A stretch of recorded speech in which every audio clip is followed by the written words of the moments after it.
Sabay-sabay natin alamin ang mga kaganapan na nangyayari sa ating bansa.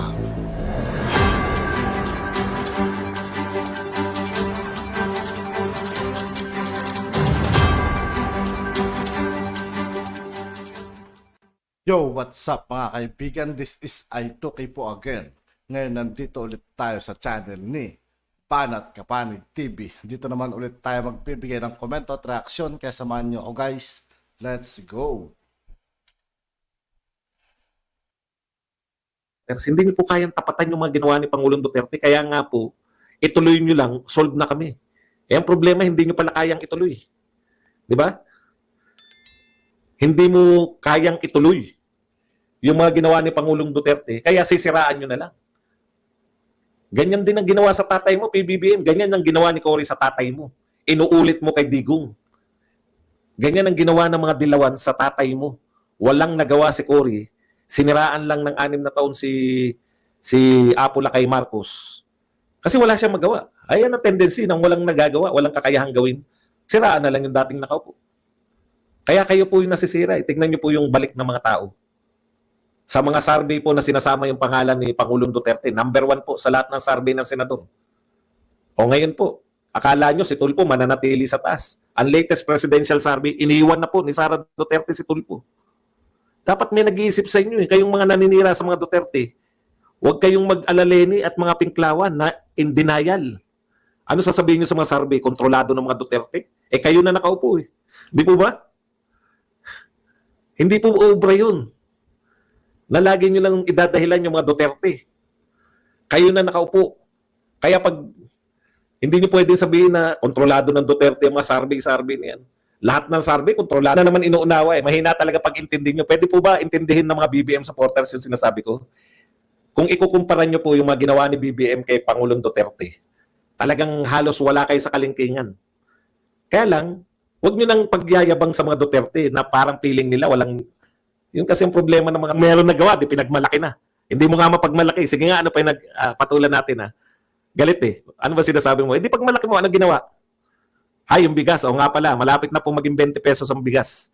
Malapit na po maging 20 pesos ang 1/4. Kasi 65, 70, hindi mo naman may pagmalaki. Sige, type mo dyan kung ano man nagawa. Pag mga maliliit lang, build yung kay Duterte.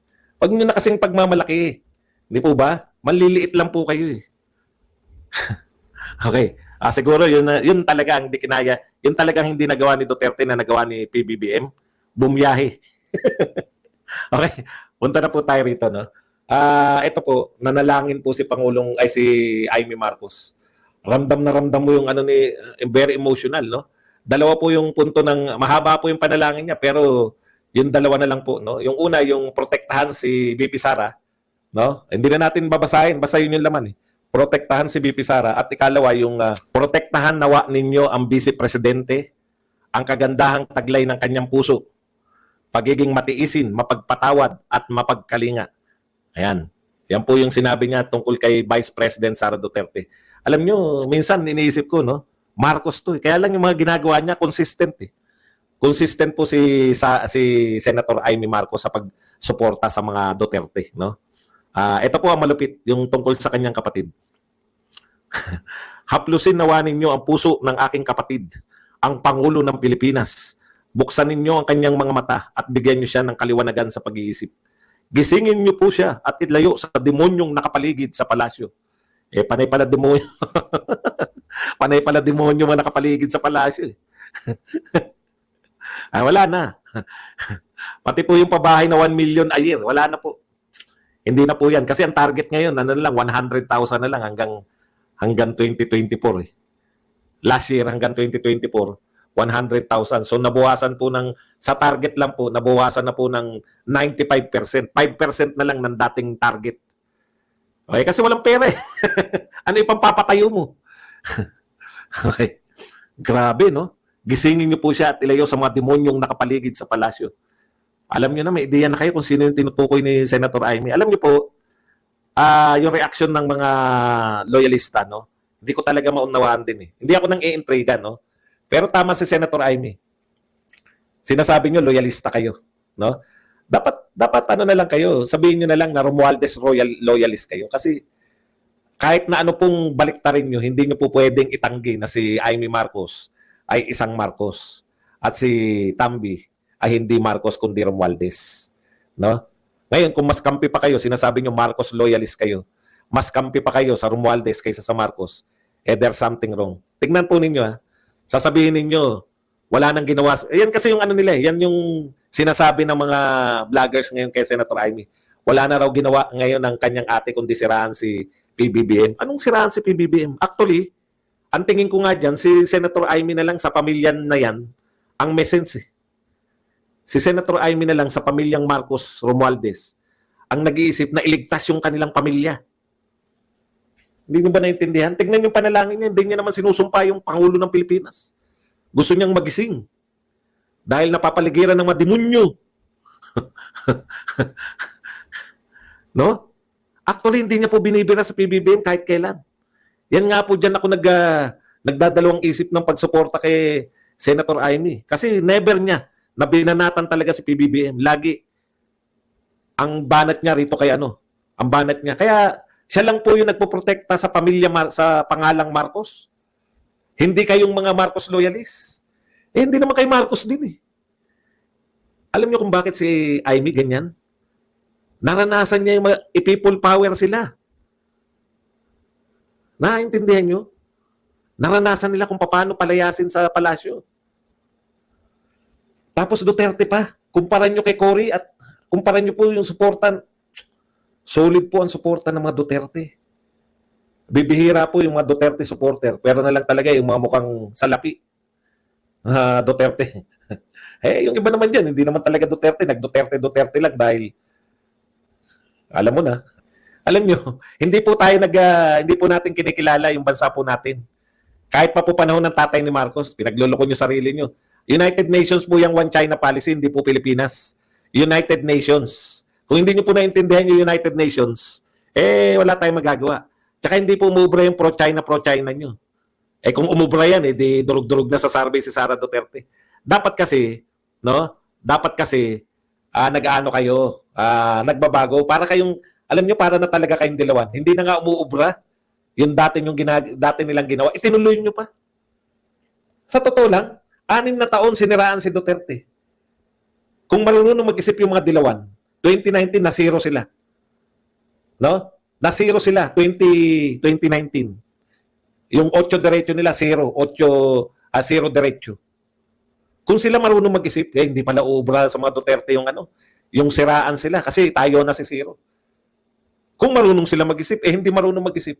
Diniretso hanggang 2022. O ano nangyari? Talo lahat. Isa lang nakalusot. Ewan ko kung paano nakalusot yun. Di ba? Ngayon, hindi, para mapakinggan nila yung pagkakamali ng dilawan at kakamping, inuulit nyo na naman. Paulit-ulit lang kayo eh. Hindi kayo mananalo kahit pro-China. Anong pakialam ng mga tao dyan?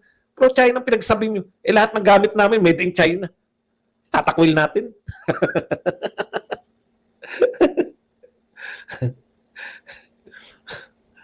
Wala naman, kita nyo, na bumababa ba si Sara Duterte? Ha? Bumababa si Sara Duterte sa survey? Hindi rin naman. Tumataas nga eh. Pupunta po ako sa Chinatown sa Chinese New Year. Naroon po, punong-puno po yun, Chak. Wala po yan, wala pong talab yan. Lahat ng mga mayayaman sa atin, panay inchik. Pwera si Bilyar. Ewan ko kung may lahi inchik din si Bilyar. Ang pagmalaki nyo po, yung mga proyekto. Kung meron kayong proyektong pwedeng itapat sa Duterte, panay mga pangako. 50 pesos, 20 pesos na bigas. Puta, yun na lang eh. Yung panalangin nga po, yun nga po eh. Mahaba po yun eh. Hindi natin babasahin.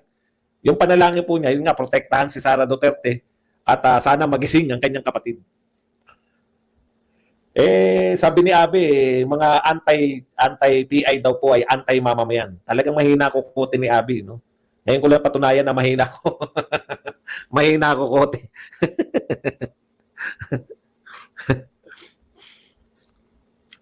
Hindi nyo po kasi kayang sirain ng Tokis yung mga nagawa ni Duterte. Dolomite, pati Dolomite, alam nyo sa totoo lang, Hindi Wala. kasi basta-basta pwedeng sirain yun or kayang sirain mga kaibigan yung nagawa ng dating Pangulong Rodrigo Duterte mga kaibigan. Kasi kung tutusin, napakalaki ambag ang nagawa niya dito sa Pilipinas mga kaibigan. Kahit balibalik ta rin nyo, yun ang totoo dyan mga kaibigan. Walang katuturan yung ang pagtira nila kay Yun ay para sa akin lang mga kaibigan. Siyempre sa inyo, kung ano man yung magiging komento nyo, respeto pa rin sa inyo yun mga kaibigan. Tapos na. At yun nga po mga kaibigan, dito po nagtatapos ang ating reaction video. Muli ako po si I2K ng Sundalo ng Dunggano.